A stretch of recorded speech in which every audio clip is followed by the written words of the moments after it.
Welcome to the You Empowered podcast with your host, Justine Jetty.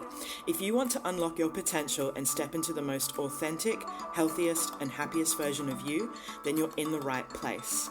Each week, we'll dive into practical, evidence-based strategies for your habits, mindset, and health so you can create a life and a body you love. Let's get into it. Hi, I'm Justine, and welcome to episode 1 of the You Empowered podcast. This podcast has been on my heart for a long time, and my hope is that it gives you something real, something useful, and something that actually moves the needle. I created this to share not just my experience as a coach, but as a human, to help you unlock your potential and step into the most authentic, healthiest, and happiest version of yourself. We'll talk evidence-based strategies for your mindset, health, and habits. But just to be clear, this isn't another fitness podcast. And it's definitely not another fluffy, feel-good, aspirational podcast that leaves you pumped up but unchanged. To be honest, I spent way too long wondering if I should even use the word empowered in the title. But here we are. My intention is for this to be real, practical, grounded, and deeply transformative. Because there's enough noise out there, let's face it. And I don't want to add to it. Real transformation isn't just about food or workouts. It's about identity, and it's about healing your relationship with yourself, rebuilding self-trust, and creating change that actually lasts. So if you value growth, but you're tired of advice that sounds good but doesn't actually change anything, then you're in the right place. Let's get into it. So for those of you that don't know me, I'm Justine Jetty. I'm not another marketer or influencer. I'm an evidence-based coach in nutrition, fitness, and mindset with a trauma-informed approach that has over a decade of experience coaching women to a full and lasting transformation. I coach and guide women to achieve what I call an inside-out transformation. The inside is where everything starts. Shifting limiting beliefs, healing unhealthy coping mechanisms and behaviors, breaking self-sabotaging cycles, poor self-image and self-talk, and rebuilding the relationship you have with yourself and with food. The outside is what follows. Losing fat and fatigue for the last time, building real strength and muscle, and finally feeling at home in your body again. My work is about deep and lasting change. It's about helping women develop the habits, behaviors, understanding, and self-trust to maintain their results for life, not just a season. And we do it without restriction, burnout, or shame. Because self-loathing does not create a lasting transformation, but self-leadership and the right skills does. And I say this to my clients all the time. You cannot hate yourself into the best version of you. And unfortunately, that's something I had to learn the hard way. So here's a little bit about my story. Before I became a coach, I worked in the corporate world. And for many years, I thought that in order to be healthy, fit, and strong, I just had to eat really well all the time and train every day at the gym. And back then, I would even take fat-burning supplements as well. I would be good for a few weeks, but inevitably when there was a work party or I was going out with my friends or even just having a meal out, I would hit the fuck it button and one binge or one bad day or one missed workout would turn into the fact that I'd failed and I would completely abandon myself and my goals and go down the spiral of shame. And this could last for a few days or it could last for a few months.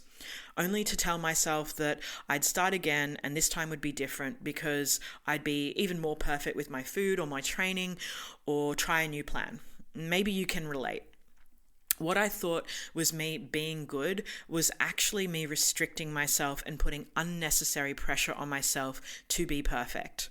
Because I was being too restrictive with my food and my habits, it naturally led to going to the other extreme, which was hitting the fuck it button and binging and living my life.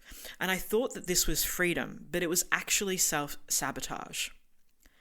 And this cycle I was stuck in for years. This all or nothing cycle of being on or off a plan, thinking that every time I had to start again, it was because something was wrong with me, or I wasn't good enough, or disciplined enough, or didn't have enough willpower or motivation.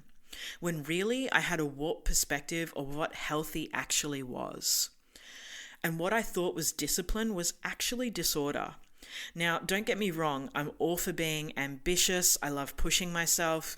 I love going after new goals and new challenges, but that's not what I was doing here. I was punishing myself. because deep down I didn't think I was worthy of the results I wanted.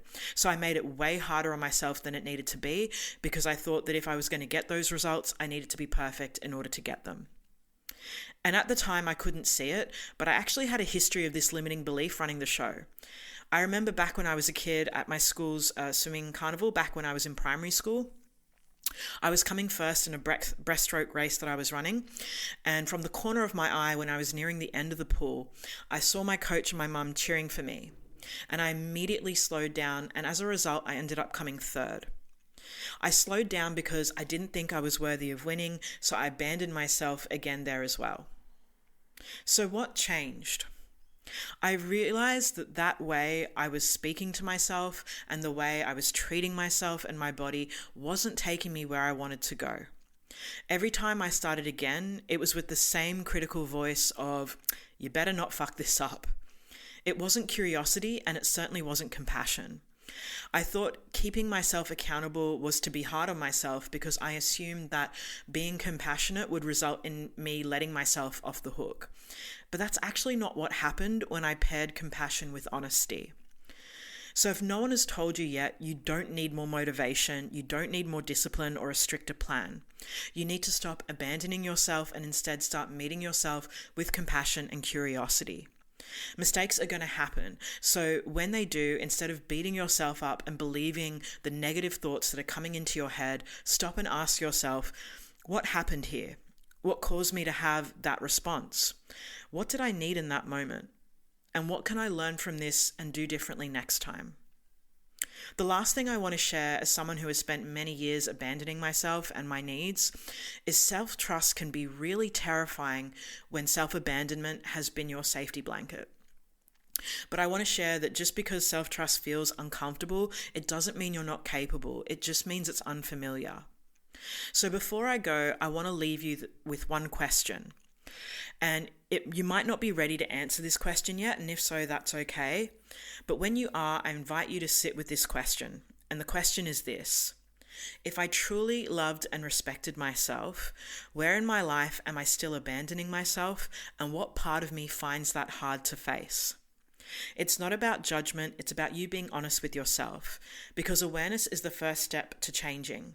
And the more honest we are with ourselves, the more free, grounded, and powerful we can become.